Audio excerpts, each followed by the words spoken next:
Dan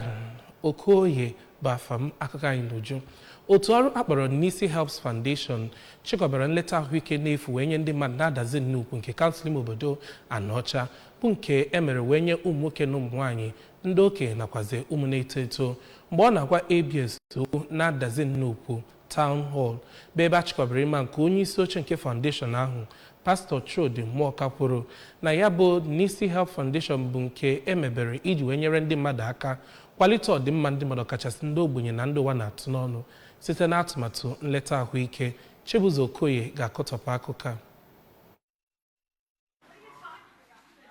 Mgbe ọ na-eto amụma ahụ n'ihi nkwado ọ na-enye gọọmenti Anambra steeti n'ihe gbasara ahụike, kọmishọna na-ahụ maka ahụike bụ Dọkịta Afam Obidike kwuru na amụma inye ọgwụ n'efu nke na-akwado mmekọrịta gọọmenti Anambra steeti na ọha mmadụ wee gakwa n'iru ikwu na ndị chịkọbara amụma ahụ bụkwa ndị ahụike ma ihe ekwe na-akụ. Onye ji ọkwa Executive Vice Chairman nke amụma ahụ bụ Agatha Ijeọma Mụọka kwuru na amụma inye ọgwụ n'efu bụ nke ha na-eme kwa afọ wee kwukwa na ọtụtụ ndị mmadụ amaghị ihe gbasara ọnọdụ ahụike ha, ya kpatara ha jikwara ohere ahụ wee na-akụziri ndị mmadụ maka ihe dị otu a, wee kwukwa ihe dị iche iche ha ga-emegasị n'amụma ahụ dịka inye ugegbe anya karịrị 500 n'efu, inye ọgwụ n'efu na ihe ndị ọzọ gasị nke o kwukwara na ha emego na ọtụtụ obodo dị iche iche.